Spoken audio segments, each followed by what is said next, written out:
Okay, hello again, class. I'm coming to you from my basement, so you're the first class ever to see my basement, or at least part of it.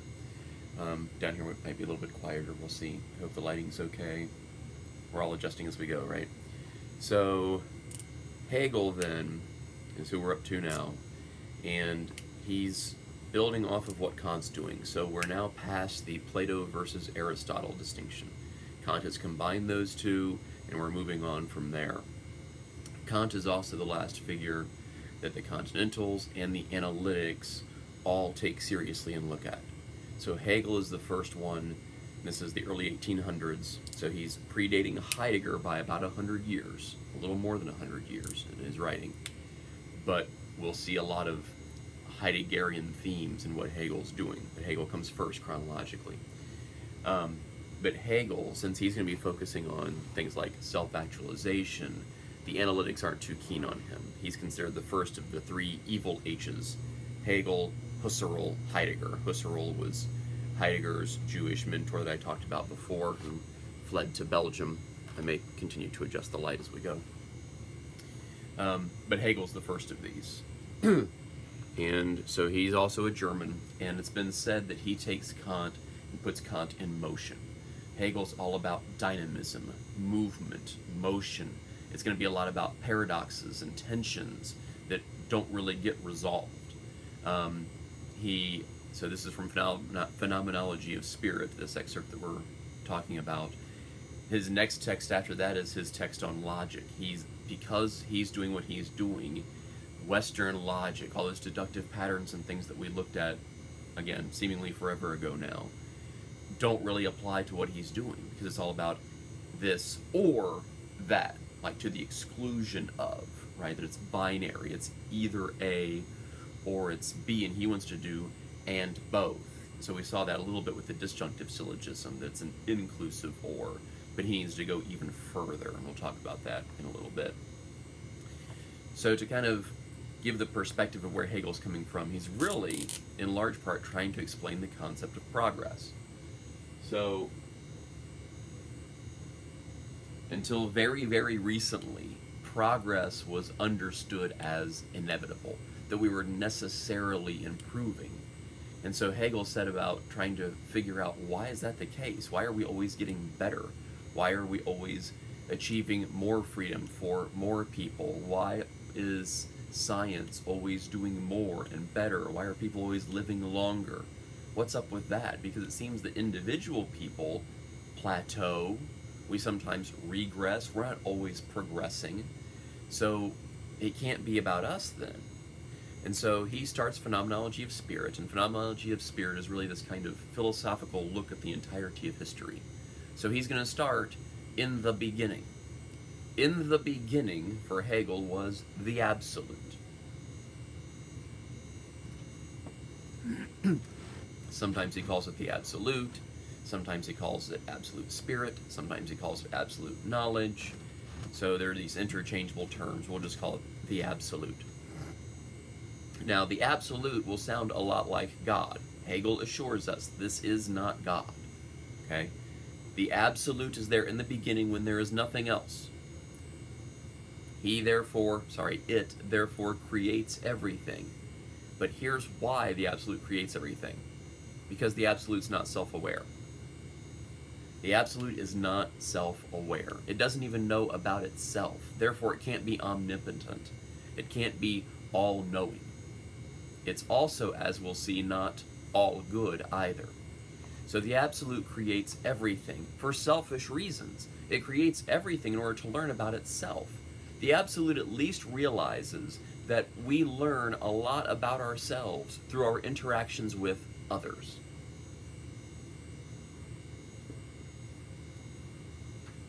So if Heidegger is the first philosopher to really emphasize death, being unto death, Hegel is really the first one to emphasize the relationship with others. Right? Remember, up to this point in time, we've been doing subject-object stuff. Hegel is really the first who wants to talk about subject-subject stuff. And Locke may have alluded to it some with the us. And Berkeley, this relationship with us and this eternal perceiver, maybe. But Hegel really puts this at the forefront, this need for others, and what we learn about ourselves from our interactions with others. So the Absolute realizes this. So the Absolute creates creation, because creation then becomes a mirror for the Absolute itself. Since the Absolute has created it, everything about creation says something about the Absolute. So here's why the Absolute's not all good. Because the world's not all good. There's evil out there, there's bad stuff out there. Which means that's part of who the Absolute is also. The Absolute is constantly watching. So we have the Berkeleyan God, who's the eternal perceiver, constantly looking at stuff and perceiving stuff to ensure that stuff still exists, right? To make sure the Grand Canyon is still there, still existing in time and space. So he's perceiving. But Hegel's Absolute is not just perceiving to ensure that stuff exists. He's perceiving to learn about himself, or itself. I may keep slipping and saying him. Itself. Just like if you're in a relationship with somebody, it doesn't have to be a romantic relationship, it can be any type of relationship. Are there sometimes instances that occur that you're like, whoa, I didn't know that about me, not about the other person, but about me? Yeah, you learn about the other person too, but you're also learning about you. And so remember, for Heidegger, one of these being things is being unto death, but also being with others in authentic ways. He's really taken that from Hegel. Hegel's the one who wants to talk about others.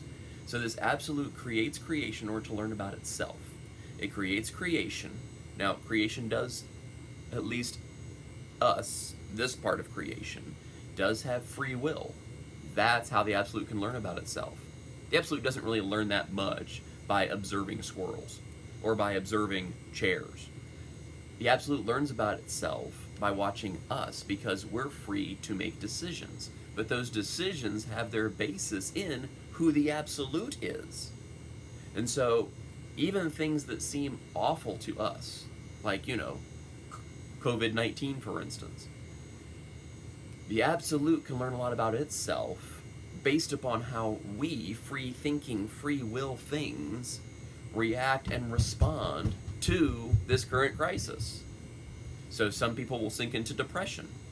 That's really interesting, because that means a part of the Absolute has depression in it. Some people get very angry. Wow, that means part of the Absolute has anger. Some people will see it as a new opportunity to reach out to people they wouldn't have otherwise. Wow, that's really interesting. That means that's part of the Absolute too.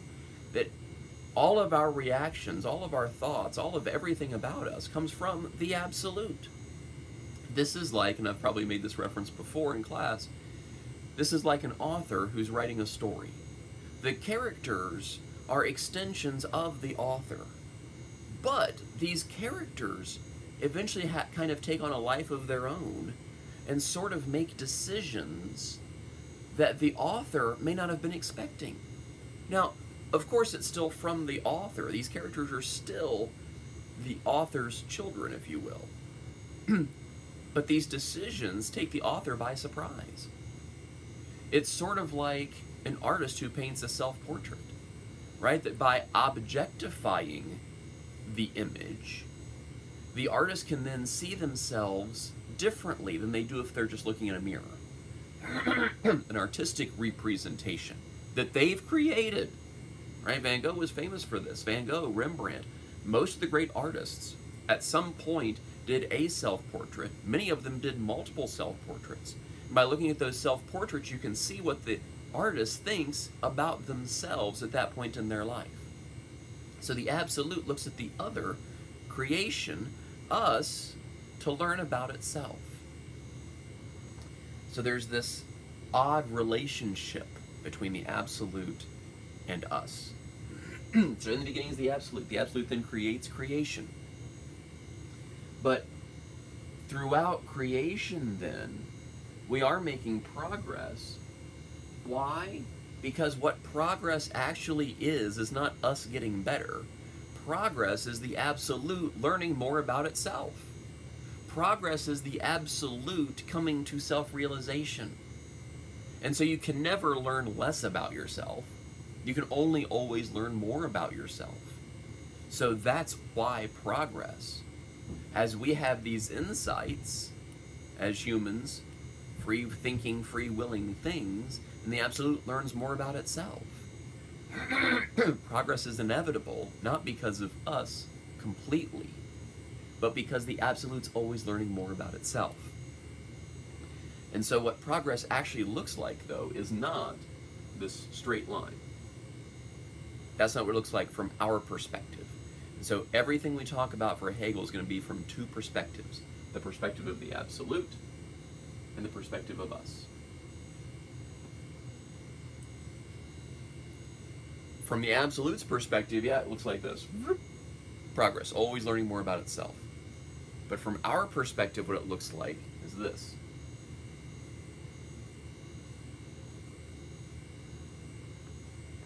It's going to look circular while still moving upward. And these little circles then are dialogues, discussions, tensions, paradoxes. Think back to Plato and Aristotle, right? So let's place them, I don't know, here-ish. So we had Plato. Plato came along, said a bunch of stuff, right? He threw some theories out there. Some of what he said, probably true. Some of what he said, probably false. As it is with most theories and most ideas, right? And so Plato then had these theories had flaws. So then Aristotle comes along and highlights those flaws. Aristotle, in some regards, becomes the anti-Plato. Hegel's clear here. Someone was going to come along and be the anti-Plato. It just happened to be Aristotle. Now, Aristotle has his own unique take on these faults, on these shortcomings of the theory. But those shortcomings were there all along. The shortcomings were there because it's a theory. All theories, until we get to the end, which we'll talk about in a minute, all theories are true and also at the same time false. So again, for Hegel, it's always going to be the and both. It's never going to be true or false. It's going to be true and a little bit false, and then truer and a little less false, truer and a little less false. That's what progress is. And so it's not that Aristotle is even truer than Plato. What happens is, we have Plato, he's got some theories and ideas. Then we get Aristotle, the anti-Plato. Then what happens? Look at where we went from there. We went to Descartes. Descartes does what? Goes back to the Platonic ideas. There's some Aristotelian influence, but primarily Platonic. After Descartes, we go to Locke. Who was Locke trying to be like? Aristotle. After Locke, we get Berkeley. Berkeley was trying to be Platonic. After Berkeley, we get Hume, who's trying to be Aristotelian. Then we get, well, Hume was trying to be Aristotelian, right? But he was sort of laying the groundwork for what we'll call the synthesis of Aristotle and Plato. And then Kant comes along and really synthesizes the two. And so this is not Hegelian language, but this is language that philosophers have been using since Hegel over 200 years ago. Oops. My water fell. Not used to my surroundings yet. Even though it's my basement, I'm not used to shooting videos down here. So, Plato and Aristotle, then we keep going back and forth. Platonic, Aristotelian, Platonic, Aristotelian, Platonic, Aristotelian, in these dialogues and debates and discussions. And really things don't get resolved, right? What happens is that every time we turn back to Plato, it gets a little more Aristotelian. Every time we turn back to Aristotle, it gets a little more Platonic. Until we get someone like Hume who doesn't even know how Platonic and Aristotelian he really is. He thinks he's all on Aristotelian. But his loophole to Berkeley is very Platonic. So you get Plato, Aristotle, Plato, Aristotle, Plato, and they go round and round, improving each other's theories as they go. Right? Because remember, the Aristotelian position is pointing out the flaws in the Plato position. The Plato position is pointing out the flaws in the Aristotelian position. So as they engage in true dialogue and discussion, these flaws are being minimized, minimized, minimized, and what happens is these two positions are getting closer and closer together. So we have, again, these are not Hegelian terms, but terms that other people have used to describe what Hegel is doing, and they work very well. Let's call Plato the thesis. and Aristotle the antithesis or antithesis. So we have thesis, antithesis, thesis, antithesis, thesis, antithesis. They go round and round, getting closer to one another, until eventually we get someone like Kant, who then synthesizes the two. The German word here, Aufheben, one of the very few German words I know, but it's a great German word because what it means is it means bringing along what came before, but being better than.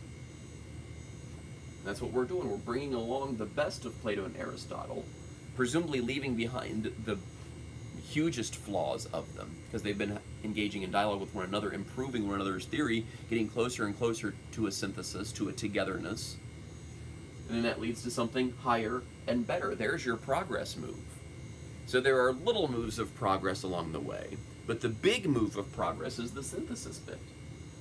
And then that synthesis becomes a new thesis. Kant becomes a new thesis.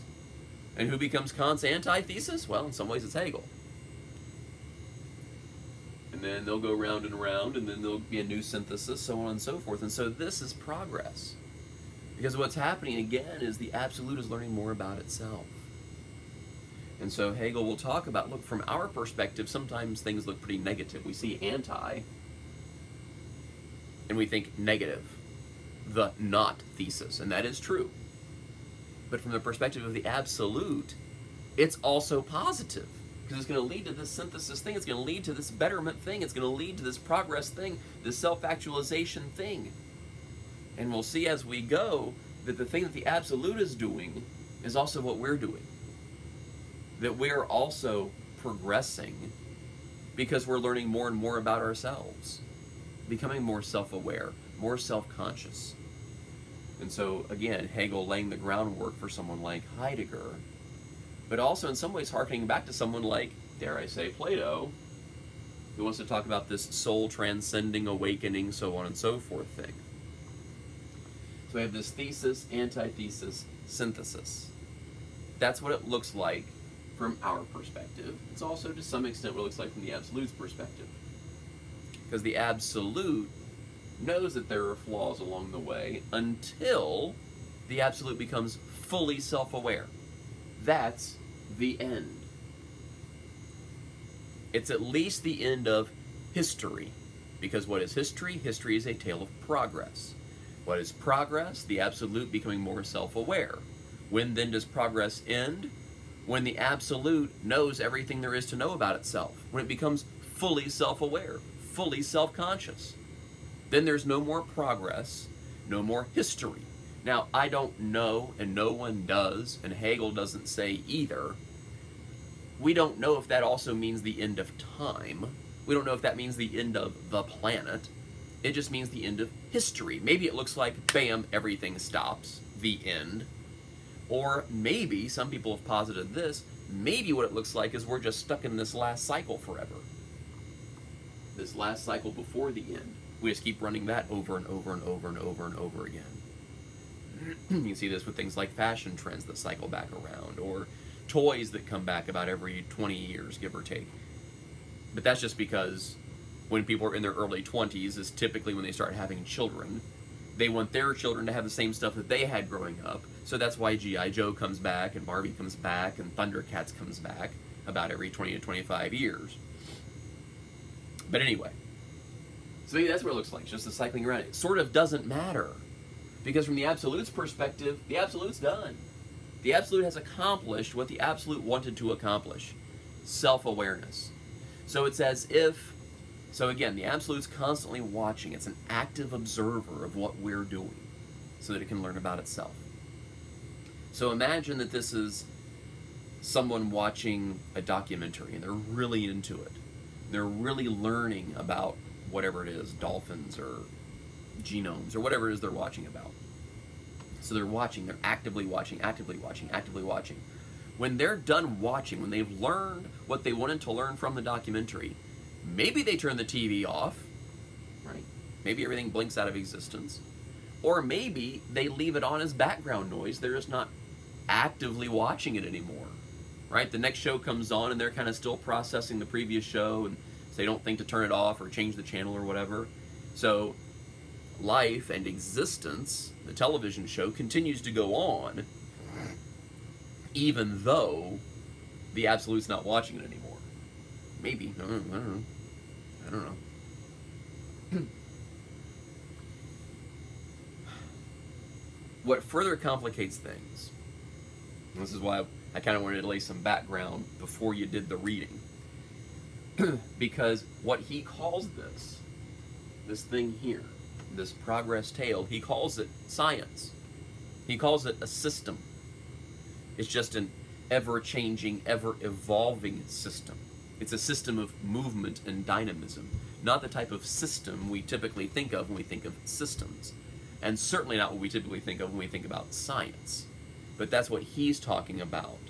And so this background is what he talks about in the first 2 paragraphs on page 45.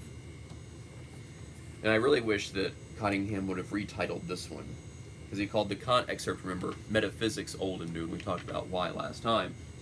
You didn't talk about anything, you sat and listened to me. Okay, I really wish instead of saying from sense certainty to self-consciousness, he would have instead called this one Knowledge Old and New. Because that's really what we're doing, is we're talking about a different type of knowledge here. Before we were talking about, gee, what's the translation between physical stuff and mental stuff?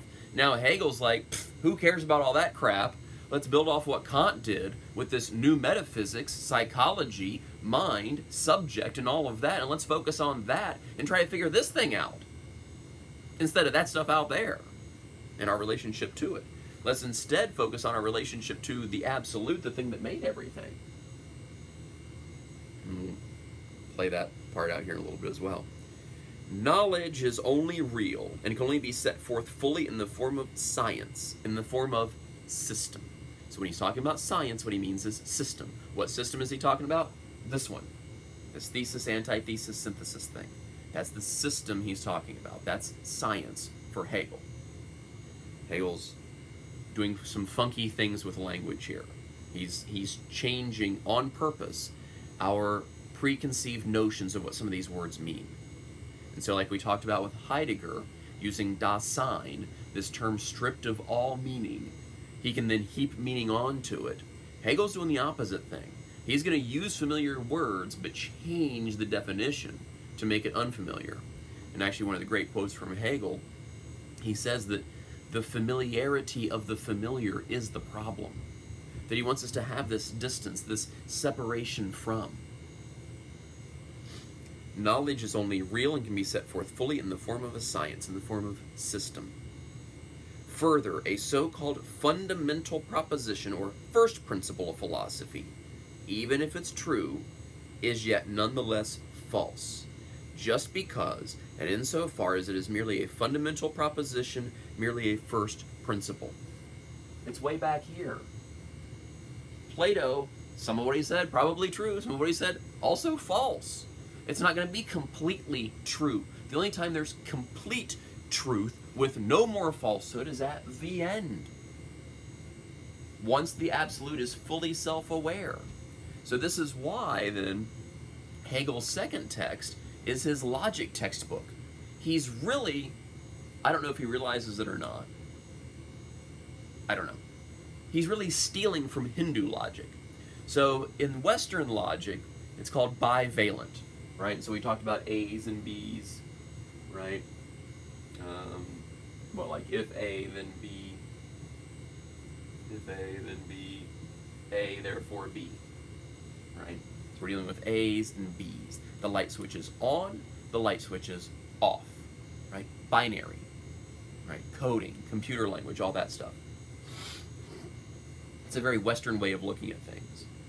In the East, in Hindu logic, primarily coming out of India, but then also influenced by Chinese and Japanese thought as well, in Hindu logic, it's tetralogical. There are 4. It's not A or B. It's A or B, both A and B, so that disjunctive inclusive or. The 4th option, neither A nor B. And so Hegel then wants to focus on this and both. Just like all experiences need to be understood from our perspective and also the absolute's perspective. Just like these things are true and yet at the same time false. Now, as progress goes on, they become truer and less false. But again, there's always going to be an aspect of falsehood there. So you really can't speak of things being true or false. Even those words sort of lose their impact. Those concepts lose part of their meaning in Hegel's system. So it's true, but yet also at the same time false. Because it's a fundamental principle. It's a first principle. And the second principle will be truer and less false, but still both true and false. It's for that reason, back to page 45, it is easily refuted. Right? He says elsewhere that this, with theories, the seeds of their own destruction lie within. Because they're not complete, they're not full. They're not fully true, there's some falsehood there that someone's going to come along and exploit. The refutation consists in bringing out the defective character, and it is defective because it's merely a principle, the beginning. If the refutation is complete and thorough, it's derived and developed from the nature of the principle itself, not accomplished by bringing in from elsewhere other counter-assurances and chance fancies. It would be strictly the development of the principle, and thus the completion of its deficiency, were it not that it misunderstands its own purport by taking account solely of the negative aspect of what it seeks to do.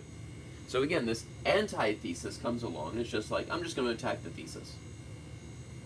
And again, the strongest attacks are the attacks that the original thesis already has. Right? Just poke holes. Defense attorney, prosecuting attorney type stuff. But that's only because from our perspective it seems anti again. From the perspective of the absolute, it's going to be positive, because everything is. Because it learns more about itself. And ultimately, from our perspective, it will be too, because even we can see aspects of this progress. That's the synthesis bit. So he goes on to say, and is not conscious of the positive character of the process and the result. The really positive working out of the beginning is at the same time just as much the very reverse, the negative attitude towards which the principle we start from. So again, just like it's true and also false, it's positive and also negative. And that's just the first paragraph. Paragraph number 2, that the truth is only realized in the form of system. Substance is essentially subject. Aristotle again, right? So even while we're doing this transcendent tale, even when we're talking about absolutes and all this abstract stuff, this is super abstract, right? He's going to play, and Hegel's going to play with those terms as well, abstract and concrete, in just a few minutes. But even he's referencing Aristotle here. Substance is subject. They're one and the same thing.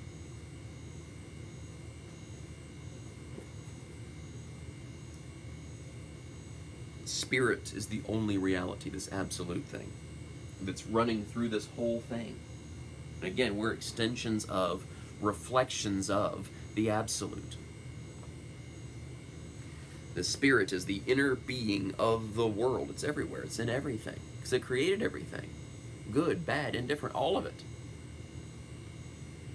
Yet in this determination, and in its otherness, it is still one with itself. So, just like the artist who does the self-portrait, he objectifies himself in order to see himself in a different way, in a more unfamiliar way. Right? He's trying to make the familiar more unfamiliar, so that he can analyze it in a different way. Heidegger talked about this as well, right? This present and absent bit. Present and hand, rate to hand, we talked about that before. Right? Hegel here is saying, look, even as the absolute creates all this stuff, the absolute is still the absolute. The absolute is still sort of apart from it, looking at all of it, realizing it's a reflection of itself, but also realizing it is not that entirely. It's this thing outside of it, observing it. And I'll stop this video here and then pick up part 2.